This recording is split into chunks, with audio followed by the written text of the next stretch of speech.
Toshkentda 3 kun davomida mamlakatimiz yoqilg'i energetika kompleksining eng yirik ko'rgazma va konferensiyasi O'zbekiston energetika haftaligi bo'lib o'tadi. Energetika vazirligi va O'zbekneftgaz aksiyadorlik jamiyati boshchiligidagi mazkur tadbirda 2 yirik ko'rgazma hamda sohaga oid yangiliklar taqdim etiladi.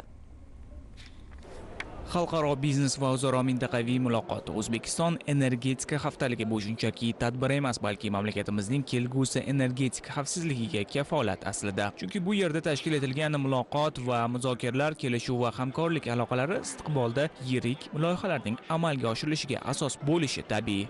Bu yerda shu jahonda turli mamlakatlardan 360 dan ortiq kompaniyalar ishtirok etmoqda.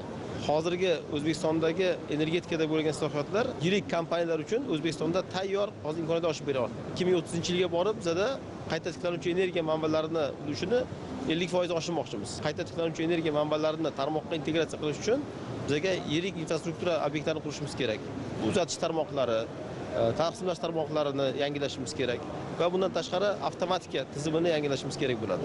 Shuning uchun bunaqa ko'rgazmalar juda muhim deb hisoblayman. Haftalik keng qamrovli dasturlarga ega asosiy maqsad sanoatni rivojlantirish, yashil energiyadan yanada samarali foydalanish. Bu borada esa mintaqaviy muloqot kengaytirishdan iborat. Buning uchun tadbir tarkibi ham aynan shunga mos.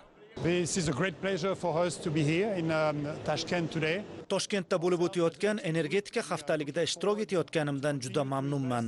Biz O'zbekistonni istiqbolli bozor sifatida ko'rib chiqyapmiz va kompaniya sifatida kelajakda hamkorlikni davom ettirish niyatidamiz.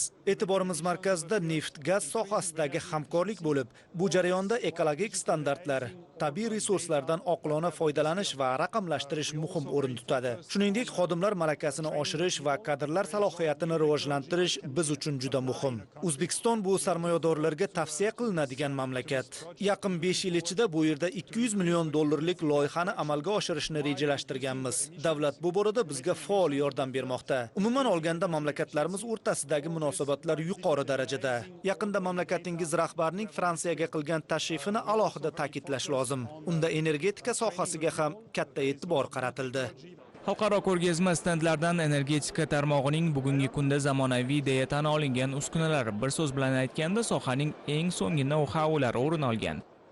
Our total projects O'zbekiston bo'yicha aytadigan bo'lsak, bu yerda umumiy quvvati 11 gigavatga teng bo'lgan taxminan 15 ta loyihani amalga oshiryapmiz. Shundan 9.9 gigavati qayta tiklanuvchi energiya manbalariga to'g'ri keladi. Bundan tashqari 3.9 gigavat quvvatga ega elektr energiyasini saqlash tizimi va yiliga 3000 tonna yashil vodorod ishlab chiqarish loyihasi ustida ham ishlayapmiz. Bu istiqbolli energiya manbalaridan biri hisoblanadi. Bugungi kunda ushbu texnologiya atigi 5 ta mamlakatda qo'llanilmoqda. Yashil siyosat 2016-yilda sizning hurmatli prezidentingiz mamlakat taraqqiyoti va islohotlar yo'nalishlarini belgilagan paytda boshlangan edi. Dastlab biz Sirdaryo viloyatida 1500 megavatli bug' gaz qurilmasi loyihasini boshlagandik. Keyin Buxoro viloyatida 1000 megavatli shamol elektr stansiyalarini, Toshkent viloyatining Qibray tumanida esa boshqa loyihalarni amalga oshirdik. Hozirda Nukusdagi umumiy quvvati 5000 megavat bo'lgan loyihalar ustida ish olib borilyapti. Biz o'zaro samarali hamkorlikni davom ettirish niyatidamiz. Haftalik biznes dasturining asosiy qismi 27-chi xalqaro neft va gaz anjumani va 5-chi xalqaro energetika anjumanini ham o'z ichiga olgan. Bu yilgi forum barqaror energetika uchun mintaqaviy hamkorlik shiori ostida o'tkazilib, o'zgaruvchan energetika landshaftlarida hamkorlikka yo'naltirilgan barqaror rivojlanish strategiyalari, innovatsion texnologiyalar va xavfsiz energiya ishlab chiqarish masalalarini muhokama qilish uchun samarali platforma hisoblanadi.